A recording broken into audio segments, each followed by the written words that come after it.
Hola, ¿sabía usted lo que la desinformación puede afectar en los procesos electorales?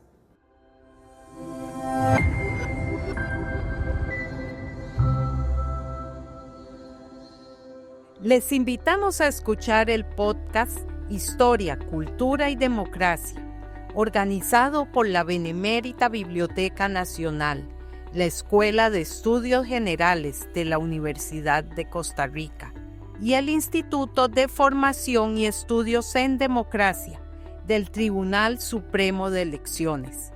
En este episodio estaremos con Rafael Rubio, catedrático de Derecho Constitucional de la Universidad Complutense de Madrid, con el tema Desinformación, nuevas amenazas para la integridad electoral.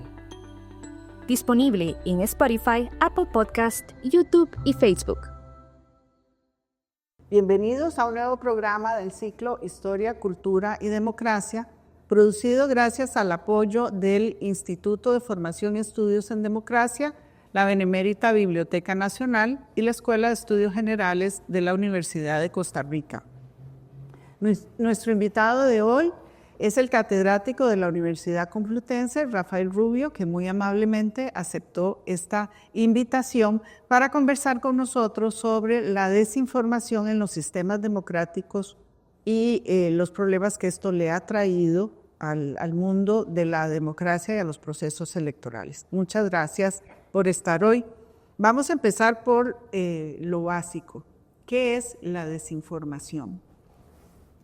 Buenos días. La desinformación es un fenómeno que no es necesariamente reciente y que tiene que ver con el uso de la información de manera, no sé cómo decirlo, deformada para tratar de influir en la voluntad de las personas y alterar su proceso de toma de decisiones o la estabilidad social. Desde esa perspectiva, usos de la información o procesos de desinformación han existido siempre. Podríamos decir que desde el caballo de Troya, que en el fondo no deja de ser un regalo envenenado que fingía ser una cosa que no era, la desinformación. No solo ha existido la desinformación, sino que se ha utilizado en política. Desde entonces vemos, como en distintos procesos de la historia, donde ha habido enfrentamientos muy claros, como la mismísima Guerra Fría entre Estados Unidos y Rusia, la información se convertía en un campo de batalla. Y en ese campo de batalla valía utilizar técnicas como armas, por decirlo de alguna manera, y la información y mecanismos como los de la desinformación se utilizaban como armas. Lo que marca la diferencia en la desinformación que estamos viviendo ahora mismo y ese impacto más elevado es la tecnología. Desde la aparición de la tecnología vemos cómo hay una serie de elementos que conforman el panorama comunicativo que se transforman, que tienen que ver con los actores que hoy tienen voz, los tiempos de comunicación que se han reducido prácticamente hasta el infinito, la propia capacidad de distribución, que es mucho más grande y resultando muy sencillo llegar a cantidades enormes de personas, como cientos de millones o miles de millones, como en las recientes elecciones norteamericanas, algunos de los posts tuiteados por el dueño de la red social X. Son esos elementos nuevos, novedosos, los que, en nuestra opinión, hacen que la desinformación hoy sea una amenaza para la democracia y, de alguna manera, rompa con las reglas tradicionales que permitían que en los periodos electorales el código comunicativo fuera más flexible. A eso quería que llegáramos. ¿Cuál es el riesgo principal de este proceso, de este fenómeno de la desinformación en procesos electorales? En general, los riesgos de la desinformación son grandes, ¿no? Lo hemos visto, por ejemplo, en las recientes, en Valencia, en el último desastre natural con las inundaciones, donde prácticamente junto al desastre ha llegado la desinformación a tratar de sacar partido, recogiendo dinero de manera falsa para lucrarse, tratando de aprovechar la atención mediática, que en este caso ha sido mundial, para tratar de obtener mayor tráfico de personas en sus medios de comunicación o en sus webs y de esa forma monetarizar pues esa atención y convertirla en dinero. El problema es que esa desinformación, que incluso la que busca el lucro personal de los que la promueven, tiene consecuencias sociales.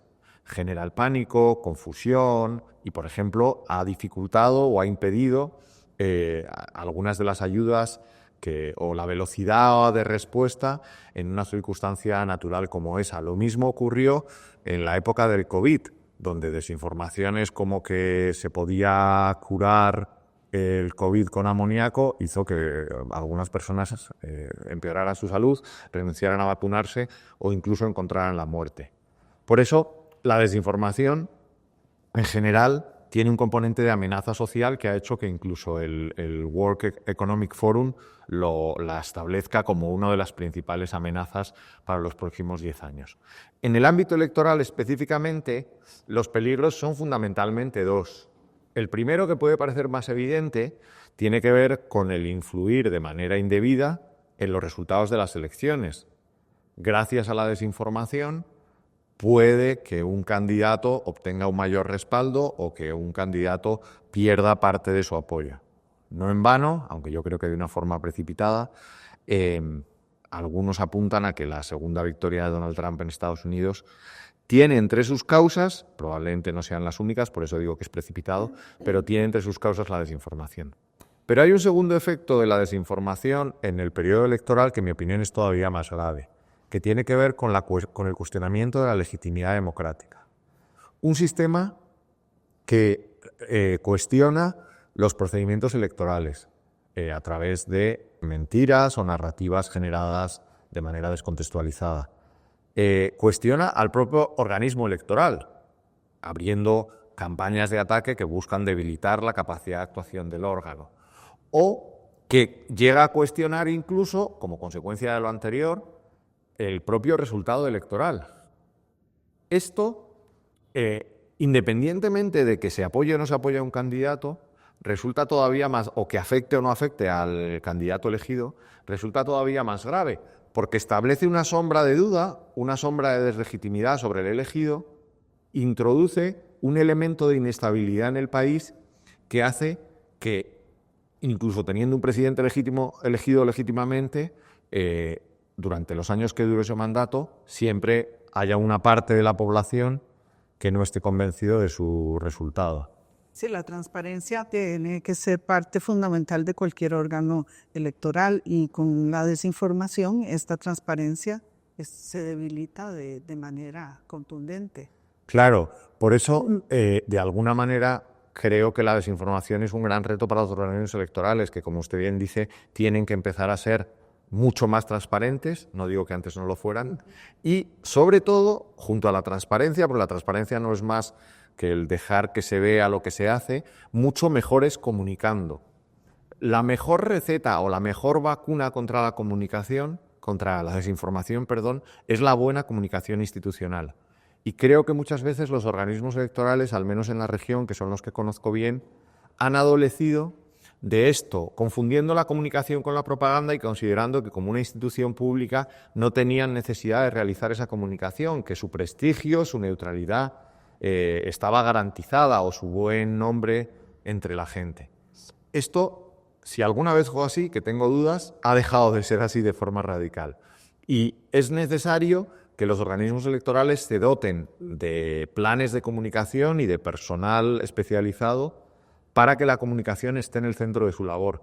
Porque de la comunicación, entre otras cosas, pero principalmente la comunicación, depende su legitimidad. Esta mala comunicación o no comunicación del todo pone más riesgos en los procesos electorales frente a la desinformación. ¿Qué otra cosa se podría hacer por parte de los organismos electorales? Yo creo que básicamente hay un campo de ampliación de actuación transversal, ¿no? Hay un primero en el que yo creo que el tribunal en Costa Rica es muy activo y que creo que este podcast en el fondo no deja de ser una señal de eso, que es la educación.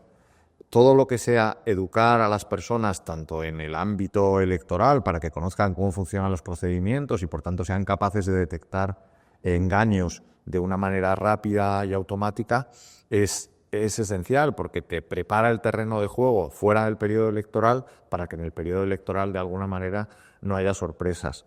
Lo mismo a nivel de educación general con el ámbito de la alfabetización digital. Las personas tienen que aprender no a manejar los aparatos, porque creo que ya, sobre todo la última generación, podríamos decir que nace aprendida, pero sí que tienen que aprender a entenderlos, y esto no viene garantizado, esto se enseña y esto se aprende. O sea, el hecho de saber utilizar a la perfección o sacarle todo el rendimiento a un teléfono móvil no garantiza que entendemos cuáles son las dinámicas que están detrás de ese teléfono móvil. Entonces, esa alfabetización digital, que es un elemento esencial no solo para lo electoral, sino para la convivencia democrática y para la existencia de ciudadanos que tienen todos ellos una dependencia de lo digital en el ámbito informativo. Otro ámbito enorme en el que los organismos electorales tienen que trabajar o contribuir es el del marco normativo. Para hacer frente a una realidad distinta es necesario contar con herramientas, con instrumentos y, en último término, con normas que afronten esa realidad. Durante mucho tiempo yo creo que los organismos electorales se han engañado, quizá por deslumbramiento o desbordamiento frente a la nueva realidad, pensando que las normas existentes, una proyección o una interpretación de las normas existentes eran suficientes para hacer frente a estos nuevos fenómenos. Pero lo que creo que cada vez es más evidente es que estos nuevos fenómenos no suponen solo una gradación de las prácticas anteriores, sino que suponen una nueva realidad. Y que ante esa nueva realidad hacen falta nuevos instrumentos y nuevas normas. De ahí que el cambio normativo es esencial, y aunque el cambio normativo no puede depender nunca de los organismos electorales, pero la voz de los organismos electorales es obligatoria en esos cambios normativos, porque son los que tienen esa experiencia. Sobre todo porque los mecanismos tecnológicos van mucho más avanzados que cualquier cambio en las normas. Eso es como luchar contra los molinos de viento, ¿verdad? Porque la realidad es desconocida para los organismos electorales. No saben exactamente a dónde va a llegar el avance tecnológico, pensando, por ejemplo, en la inteligencia artificial, que también le presenta un reto a los organismos del mundo entero. Sí, de ahí la necesidad de tratar de establecer normas que vayan más allá, como decíamos antes, de los aparatos o de las aplicaciones, ¿no? O sea, yo no creo que los organismos electorales tengan que tener respuesta frente a Facebook, frente a Meta, frente a X, porque, como usted bien dice, se volverían locos. Si tuvieran, sería como describía Chesterton de una forma gráfica, correr detrás del sombrero, ¿no? Entonces, no podemos pedir a los organismos electorales que corran detrás del sombrero, pero les podemos exigir o les podemos pedir que establezcan un marco jurídico adecuado para cualquier innovación tecnológica, fijándonos más en los efectos que en los instrumentos, que en la tecnología. Si entendemos los efectos de la tecnología, seremos capaces de dar una respuesta o de establecer un marco jurídico que nos permita dar respuesta a esos nuevos fenómenos. ¿Y existe algún marco jurídico al que se pueda, ¿cómo se dice?, acudir? O sea, hay organismos electorales que han ido más allá. Y aquí hay un tema que a mí, que resulta curioso, que es, y aunque resulte evidente, recordar que el poder legislativo pertenece a las cámaras, al Congreso, al Senado, donde existe. Porque hay muchas veces que ante la impotencia de los organismos electorales, que no contaban con un marco jurídico propio, han tenido la tentación de crearlo al margen del poder legislativo, por vías interpretativas. Como una primera respuesta podría ser válida, justificada de alguna manera por una situación de emergencia y de urgencia. Pero la realidad es que a medio y a largo plazo ese tipo de medidas resultan contraproducentes, porque no ofrecen una seguridad jurídica suficiente y además generan unas ciertas dudas sobre la neutralidad del órgano que tiene la necesidad de anticiparse de alguna manera al poder legislativo sin contar con ese respaldo, ¿no? Entonces, en ese sentido, por un lado sí que tenemos reacciones jurisdiccionales como las del Tribunal Brasileño, que han sido conocidas por todos, o el propio Tribunal Electoral del Poder Judicial de la Federación de México, que están siendo muy activos en ofrecer respuestas jurisdiccionales a este tipo de fenómenos y que, iba a decir de alguna manera, pero que realmente están creando jurisprudencia sobre esta materia, y jurisprudencia, en mi opinión, en casi todos los casos, bien orientada, que puede servir para otros organismos electorales. Pero tenemos que ir más allá, y tenemos que ir más allá, como digo, para llegar a los poderes legislativos, que son los que dan esa seguridad jurídica y son los que además tienen la legitimidad para aprobar normas en este campo, ¿no? Y ahí es verdad que tenemos más dificultades. Es difícil encontrar poderes legislativos que han establecido marcos específicos contra la desinformación en general y marcos específicos contra la desinformación electoral en particular. Hay intentos como los de Francia, los Países Bajos, pero siempre han sido parciales y no muy bien orientados y, por tanto, no han resultado eficaces. No aportan a la institucionalidad, digamos. No, porque al final hay un tema de la desinformación que muchas veces no se dice y es esencial, que es que los principales contribuidores a la desinformación, y esto cada vez hay más evidencia empírica, son los propios políticos, y diría un poco más incluso, son fundamentalmente los gobiernos, que son los que tienen esa capacidad de distribución de información. Entonces, es como poner al lobo a cuidar a las ovejas. Si confiamos en que los mayores desinformadores sean los que pongan freno o pongan coto o establezcan el marco jurídico de respuesta a la desinformación, pues tenemos un problema. Pero en mi opinión no queda otro camino, no vale coger atajos, porque si no, estos pues acabarán llevándonos a un camino cerrado. Así que el tema de cómo enfrentar la desinformación por parte de los organismos electorales también está por construirse y pareciera que hay que acudir a otros mecanismos para atacar o por lo menos comprender mejor el tema de la desinformación, como la educación, a lo que se refería anteriormente, la educación individual o masiva, no sé. Sí, o sea, yo creo que la educación es esencial, la comunicación es imprescindible, como decíamos también antes, las alianzas con la sociedad civil son más importantes que nunca porque hoy en día, por las estructuras que forman la comunicación en red, un órgano, por importante y prestigioso que sea, como este tribunal, no tiene capacidad suficiente de llegada a la mayoría de la población y por mucho que diga y por muy fundamentado que está lo que diga, muchas veces predica en el desierto. De ahí que necesite crear canales de distribución y esos canales de distribución no son solo canales tecnológicos con los que este tribunal y los organismos electorales en general ya cuentan, sino canales humanos que de alguna manera pidan prestado o aprovechen la confianza que otros organismos de la sociedad civil tienen entre sus asociados.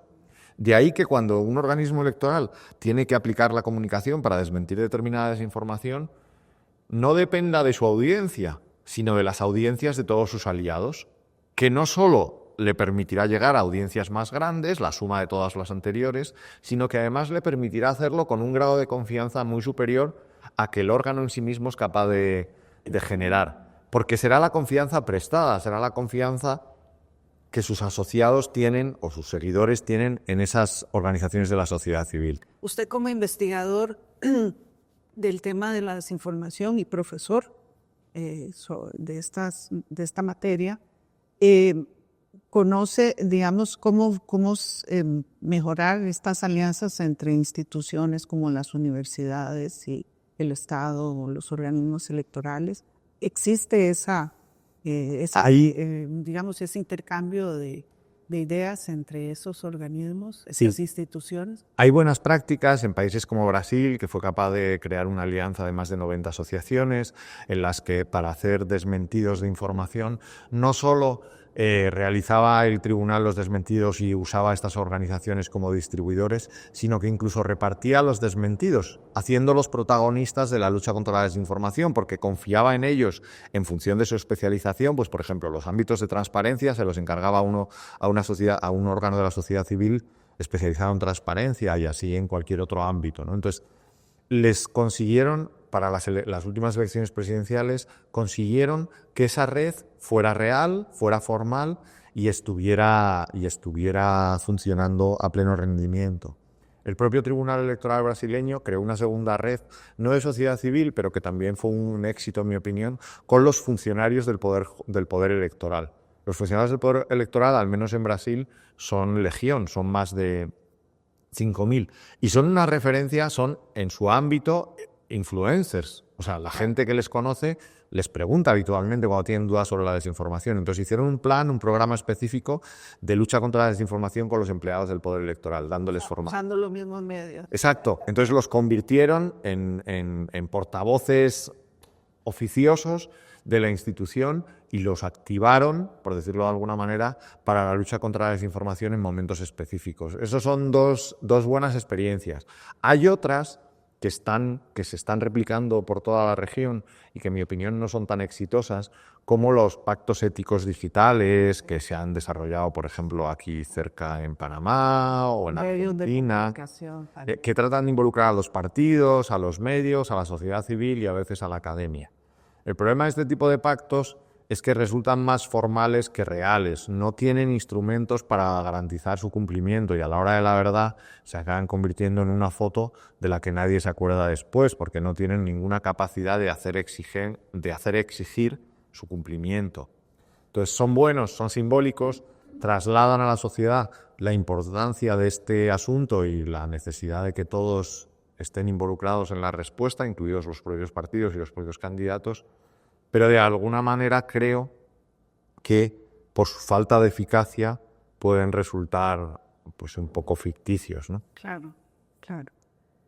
Finalmente, después de este panorama, ¿verdad?, que es un poco desconsolador, porque la lucha es muy, muy difícil, ¿por dónde se podría empezar con este tema de la desinformación y específicamente para enfrentar la desinformación en los procesos electorales? ¿Cuál sería el primer paso que debe dar un organismo electoral o la misma sociedad? O sea, yo creo que el primer paso, aunque pueda resultar paradójico, es darse cuenta de la necesidad.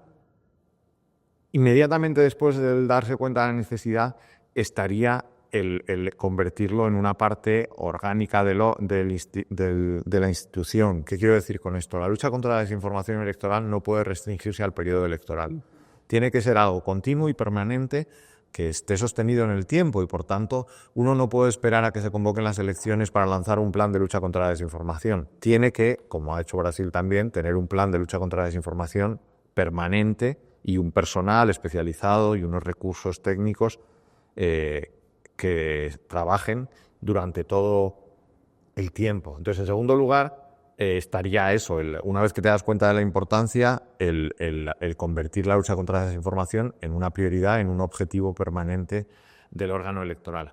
Y a partir de ahí, creo que cada una de las cosas que hemos ido diciendo durante esta entrevista nos pueden servir, ¿no? La necesidad de una comunicación estratégica bien orientada y que tenga en cuenta el prestigio del órgano y también la docencia sobre el proceso, la creación de una red de alianzas con la sociedad civil, el énfasis en la educación, el establecimiento de un marco normativo adecuado y, por añadir algo de lo que no hemos dicho hasta ahora y que creo que forma parte esencial de la respuesta y probablemente es lo que hace que esto sea tan difícil, establecer relaciones, porque decir alianzas es demasiado, con las propias plataformas sociales. La lucha contra la desinformación, en mi opinión, tiene un gran problema, un gran cuello de botella, diríamos, que es que por muy bien que se haga, acaba dependiendo de la involucración de la plataforma. No se puede luchar contra la desinformación sin la colaboración de las plataformas. Y a día de hoy las plataformas no son muy colaborativas. De ahí que los organismos electorales tengan que hacer todos sus esfuerzos y me parece que no pueden ir solos, sino que necesitan ir de la mano de otros organismos electorales de la región para tener mayor fuerza, para negociar con las plataformas y hacerles entender que son órganos democráticos y que tienen la presunción de legitimidad sobre sus decisiones y, por tanto, la obligación de cumplimiento de las mismas también por las plataformas sociales, aunque no tengan sede social en este país. Eso es un elemento esencial porque puede hacer fracasar todo lo anterior, porque es un componente necesario. O sea, para luchar contra la desinformación, al final hay que pasar por las plataformas y si las plataformas no solo no colaboran, sino que muchas veces ponen obstáculos, pues la respuesta se hace mucho más claro. ineficaz. Alienta saber esto porque por lo menos el Tribunal Supremo de Elecciones y el Instituto de Formación y Estudios en Democracia maneja un programa que se llama Curso de Ciudadanía Digital Responsable, que en parte le indica al usuario al que lo hace a manejar, a conocer las plataformas, las redes, y por qué funcionan de una manera y a seguir el rastro, la huella digital, ese tipo de cosas. Muchísimas gracias por acompañarnos hoy. Invitamos nuevamente a que escuche este podcast con don Rafael Rubio, quien amablemente nos ha acompañado hoy hablando sobre la desinformación y los peligros para los procesos electorales. Ha sido un placer, muchas gracias.